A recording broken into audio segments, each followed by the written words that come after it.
everyone, welcome back to Dragon's Horde. My name is Rebecca, and today we are going over the first book in Marion Blackwood's Court of Elves series, The Traitor Spy. If you enjoy detailed fantasy romance or high fantasy book reviews, then please hit that like and subscribe button below, and let's get started. So the first thing that we're going to go over today is the cover review, and just by looking at this cover, we can see that someone really likes details. They like details and they like opulence, and I love this for this book. I think it was very fitting. Our background on this cover is a very dark marine blue, however, it's not just a solid blue. It looks like it's a very blue plant, and there is opulent gold filigree. That's worked over the blue in both the upper left corner and the bottom right. And all of this is just to try and direct the gaze towards the center of the cover. That way we're looking right at the main focal points, which is this very beautiful, very opulent crown with gemstones inlaid. Only after looking at the crown and then we look down below what's supposed to be sustaining the crown, we see a dagger, which is also very fitting. On top of that, we do have bold flourished lettering in silver for our title, and beneath that we do have just really simple bold font lettering for the series name, what the book is, and the author's name. Overall, the cover itself is very alluring and aesthetically pleasing, drawing us in and just captivating us, especially towards that fantasy setting. Personally, I really like this cover. I think it was very befitting of the story itself after I've read it. It sticks to the genre, so I do give it a solid 4 out of 5 stars as far as the cover goes because it was so well done. Now we're going to move on to our synopsis. So the Traitor Spy itself rotates around our female main character. Her name is Kenna, and all of the trouble that Kenna gets into. Because Kenna wants two things. Kenna wants her freedom and power. Now Kenna is a spy operating out of the Court of Stone, and she's supposed to be heading a special operation in this book. But while heading this operation, she's also dealing with a bunch of personal issues. And while she's dealing with all of these things, she's trying to keep them all separate so they're not interfering with each other, because if they begin to collide or interfere with each other, then that's going to be really bad for her. And as the story goes on, as the plot thickens, then Kenna's scheming, because she has to scheme a lot in this book just to keep everything from colliding and just making a whole ruckus. Her scheming becomes increasingly complex. And of course, with the increased complexity, the stakes are rising. Right, so that's the general idea of what goes on in this book. Now we're going to look a little bit about what I personally thought about the book overall. So I really enjoyed this first installment of Court of Elves. I thought it was very enjoyable. I enjoyed the fact that it is plot forward instead of our focus being just towards the romance aspect of it. And we do pretty much follow the plot line throughout the book until about the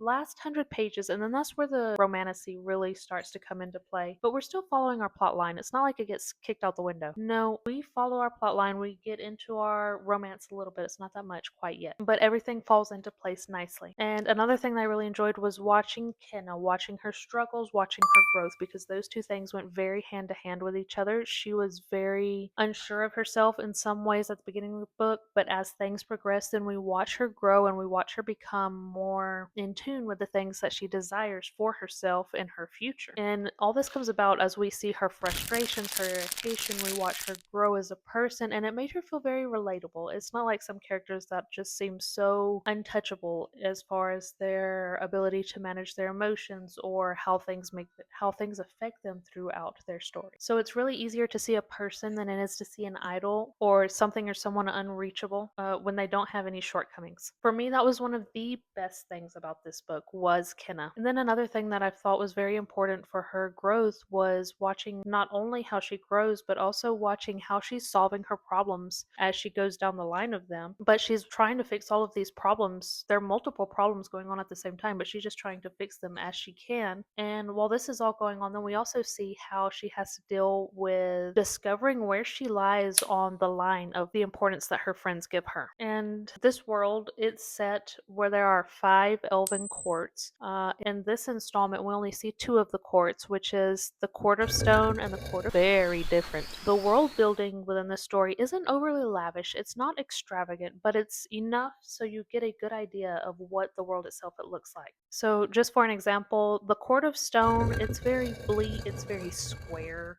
squared off because it's stone. So stonemasons are going to make things into blocks, I suppose. I think that's where the idea was headed with the Court of Stone, and the idea that their personalities would be very rigid because the prince that's in charge of this court, who is Kenna's boss, he is very rigid. And the colors within the Court of Stone, they're mostly white, black, gray. It's just like very cut and clean. But when you go over to the Court of Trees, then things are a lot different because in the Court of Trees, everything's very vibrant and colorful, and it just seems like disorganized chaos. That's not even organized chaos at this point. It is disorganized chaos. The people are very lively, everyone's cheerful, and everything just seems very happy-go-lucky. So those are some of the differences of what the courts are like as far as the courts that we see so far. As for the intrigue within this book, as things progress and the plot thickens, then we can find ourselves on the edges of our seats wondering what's going to happen next, because in this book, this is one of the things I really liked, especially considering that Ken is supposed to be a very scheming person. There are plot twists that you'll see coming a mile away, and then there are plot twists that you won't get until you're right up on it. And then there are some that you're like, well, maybe, but no, I don't think so. That was great.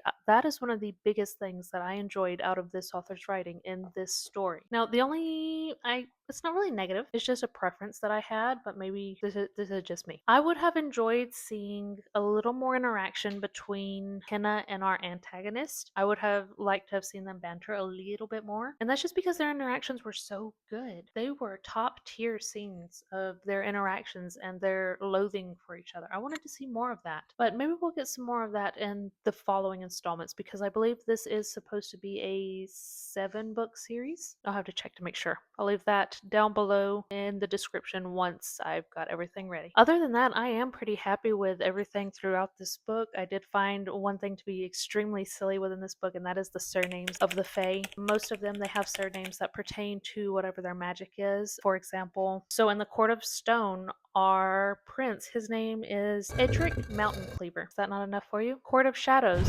Darkbringer. Come on, really? So I would just get a little giggle out of that every time I would read somebody's surname when we're introduced to new characters. And then sometimes, like when we'd go over the same character again, I'd still get a giggle out of it. But that is all. That is as far as my thoughts and opinions go on this book. As for the magic system, so only Fae and half Fae have magic. However, just because Fae and half Fae have magic does not mean all of them have magic. So there are some that do not have magic at all. And in this realm, only Fae princes have 2 or more magical abilities. Usually it's 2, but it can be 3. I think that's the limit for it up until now. It may go beyond that further along. However, this is what we have for the moment. And the only reason that these princes have these magical abilities is because that extra magic ability is associated with the court that they're princes of. Like, for example, of course, the Court of Fire is going to have fire magic, and then the Court of Trees is going to be related to the elemental earth magic, like making things grow, things like that. And as I said, as far as all Fae go, they're going to have a surname associated with their magic. Their names are going to be really silly, their last names are going to be really silly, but it's associated with the magic that they can do. And half Fae do not have a surname, they just have their first name and that's it. Nothing follows it, which is sad. Now, would I recommend this book to others? Yes, I would. This book actually managed to keep me on my toes, and it kept me turning pages. I was so certain things were going to happen a certain way, but they didn't, and I thought that was pretty refreshing. I wasn't able to guess everything just off of the foreshadowing that the author gave me, as I have been able to in recent other reads. Will I read the next book in this series? Yes, I will. The next book in the series is The Wicked Betrayal, and I desperately need to know what happens next in Kenna's life. There was no actual spice in book 1, but I do believe that may change as we move forward because the tension is there. Do I have any similar reads to The Traitor Spy?